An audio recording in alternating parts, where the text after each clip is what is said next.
Hello guys, welcome back my YouTube channel और आप सभी को मेरा प्यार भरा नमस्कार। दोस्तों, जब भी हम नर्सरी से कोई सा भी प्लांट खरीद कर लेकर आते हैं तो सबसे पहले हमें उसकी मिट्टी तैयार करनी चाहिए। अगर हम मिट्टी अच्छी तैयार करके नहीं लगाएंगे तो जो हमारा प्लांट रहता है उसका ग्रोथ अच्छे से नहीं हो पाता है और ना ही वो अच्छे से फूल दे पाता है। इसलिए सबसे ज़रूरी बात ये है कि हमें मिट्टी उसके लिए अच्छे से तैयार करनी पड़ती है। तो दोस्तों, जो हमारे गमले में पुरानी मिट्टी रहती है, जो पौधे हमारे मर से जाते हैं, तो उन्हें हम फिर से नया कैसे बनाएं और फिर से यूज़ कैसे करें, वो भी बात मैं आपको इस वीडियो में बताऊंगी। और जो नए गमलों के लिए मिट्टी तैयार करनी रहती है उसे भी मैं बताऊंगी कि उस मिट्टी में आपको क्या क्या चीज़ें मिलाकर अपने प्लांट को लगाना चाहिए, जिससे आपका प्लांट हमेशा हेल्दी रहे, मोटा ताज़ा रहे और हरा भरा भी रहे और 12 महीने फूल देता रहे। तो ये सारी जानकारी दोस्तों आज मैं आपसे शेयर करने वाली हूँ। प्लीज़ मेरे वीडियो में बने रहिएगा, बीच में छोड़ के मत जाइएगा, तभी आप पूरी जानकारी ले सकेंगे। तो चलिए चलते हैं दोस्तों, मिट्टी कैसे तैयार करें और पुरानी मिट्टी को कैसे फिर से नया बनाएं। दोस्तों, जब भी हमारा पौधा मर जाता है, सूख जाता है, तो उसकी मिट्टी जम सी जाती है और वो मिट्टी में हम दोबारा प्लांट नहीं लगा सकते हैं क्योंकि उस पौधे का ग्रोथ अच्छे से नहीं हो पाता है। इसलिए ये देखिए, जब भी नर्सरी में पौधा मर जाता है तो हम लोग उसे झिल्ली से निकाल देते हैं और निकालने के बाद इस पौधे को भी निकाल देना चाहिए। और निकालने के बाद दोस्तों, ये आपको सबसे पहले ऐसे पानी ले लेना है। आपको आधा बाल्टी ले लेना है और आधा बाल्टी पानी लेने के बाद आपका ये देखिए दोस्तों, ये देखिए बेकिंग सोडा है। बेकिंग सोडा को आपको 1 चम्मच के हिसाब से इसमें आपको डाल देना है और डालने के बाद दोस्तों इसको अच्छे से मिला देना है।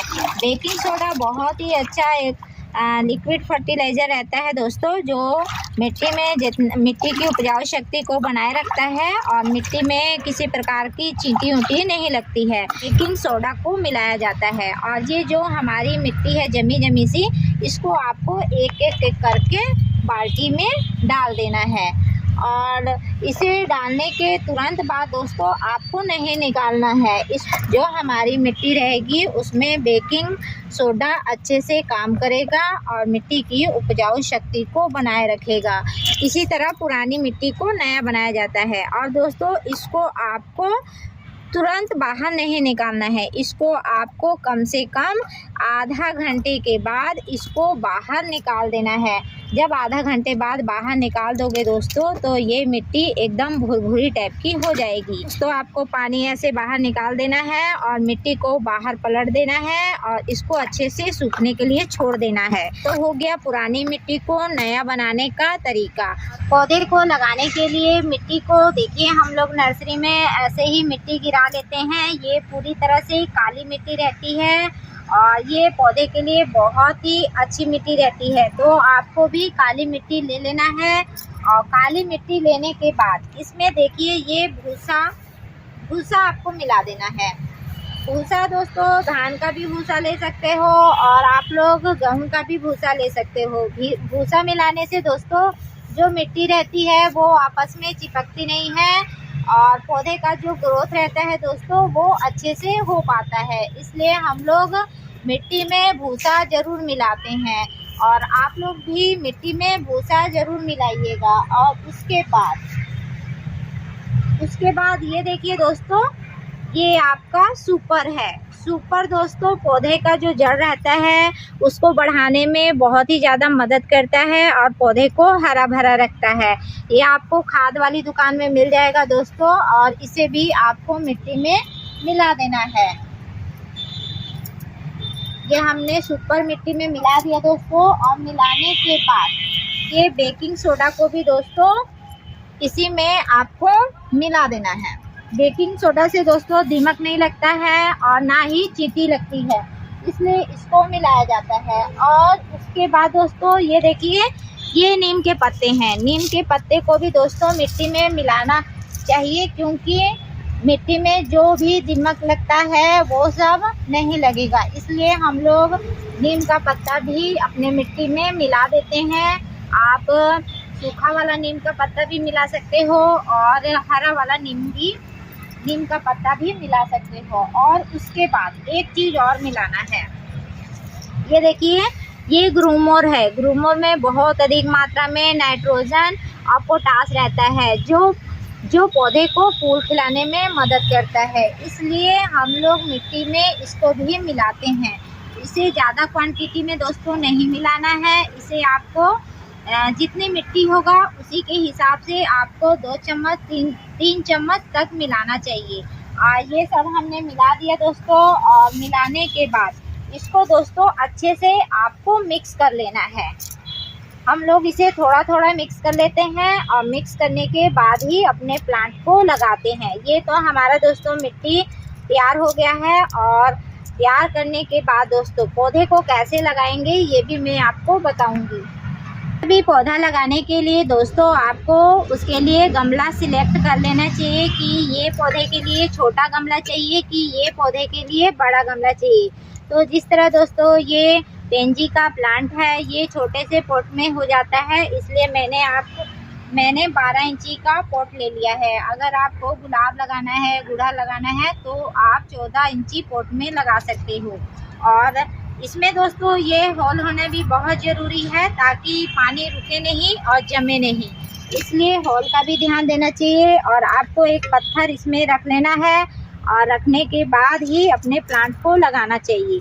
और कभी भी आधे गमले तक ही मिट्टी आपको लेना है ताकि पौधा हमारा अच्छे से बढ़े। ये देखिए, ये मिट्टी ले लिया है। उसके बाद जो भी नर्सरी से हम लोगों ने पौधा लाया हुआ है उसको आपको ऐसे फाड़ के निकाल लेना है। और निकाल लिए और निकालने के बाद नीचे का मिट्टी भी निकाल देना है ताकि ये अच्छे से बढ़े। और इसको ऐसे रख देना है। एक ही गमले में दोस्तों हम लोग 2 से 3 पौधा भी नर्सरी में लगा देते हैं ताकि वो अच्छा भी दिखता है और पौधा भी हमारा घना हो जाता है। ये देखिए, ये भी इसी का कलर है दोस्तों। ये दोनों हमने लगा दिया है। और लगाने के बाद इसके किनारे किनारे आपको मिट्टी ऐसे भर लेना चाहिए। और पौधे को दोस्तों लगाने के बाद आपको थोड़ा सा दबा देना चाहिए ताकि इसके जड़ में हवा ना जाए और पौधा हमारा अच्छे से बढ़े। ये देखिए, ये हमने मिट्टी भी बना लिया और पौधे को भी लगा दिया। इसी प्रकार अगर आप अपने घर में पौधा लगाएंगे तो आपका पौधा बढ़ेगा भी और अच्छे से फूल भी देगा। इसी तरह दोस्तों जब भी नर्सरी में कोई सा भी पौधा ज़्यादा पुराना हो जाता है और उसकी मिट्टी जम सी जाती है तो हम लोग उसे फिर से नई मिट्टी में लगाते हैं और उस मिट्टी को निकाल देते हैं और उसे फिर से नया बनाते हैं और फिर से वो पौधा अच्छे से ग्रो कर पाता है और अच्छे से फूल भी दे पाता है। ये देखिए, अब ये अडेनियम का प्लांट है, इसकी मिट्टी जम सी गई है तो इसे हमने चेंज करने के लिए यहाँ रखा हुआ है क्योंकि ये दोस्तों 6 महीने हो गया है तो इसकी मिट्टी एकदम जम गई है। इसीलिए हम लोग इसे चेंज करने के लिए रखे हैं ताकि ये अच्छे से बढ़े और अच्छे से फ्लावर भी दे। और आप लोगों के घर में जितने भी प्लांट लगे हुए हैं दोस्तों तो आप उसकी मिट्टी चेक किया कीजिए कि वो मिट्टी जम तो नहीं गई है, इसीलिए आपका पौधा बढ़ भी नहीं रहा है, फूल भी नहीं दे रहा है। कितने बार हम लोग खाद दवाई डालते रहते हैं लेकिन जो मेन बीमारी है वो हम लोग पकड़ नहीं पाते हैं, जिसके कारण हमारा पौधा फूल देना बंद कर देता है और उसका ग्रोथ भी अच्छे से नहीं हो पाता है।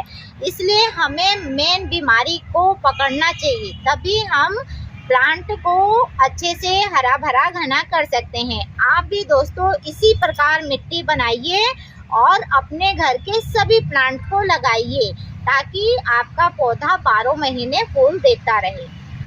अगर दोस्तों आप लोग इसी तरह से अपने घर पर मिट्टी तैयार करेंगे और पुरानी मिट्टी को नया बनाकर फिर से पौधा लगाएंगे तो गारंटी के साथ कहती हूँ कि आपका जो पौधा है वो अच्छे से बढ़ेगा भी और अच्छे से फ्लावर भी देगा।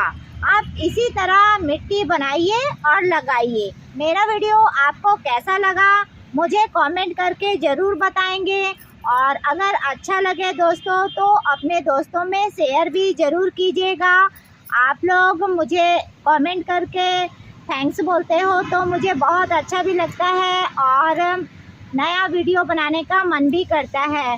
तो अपना प्यार और सपोर्ट मुझे इसी तरह देते रहेंगे और मेरे वीडियो में इसी तरह बने रहेंगे और मिलते हैं दोस्तों एक नए वीडियो में। तब तक के लिए आप सभी को मेरा प्यार भरा नमस्कार।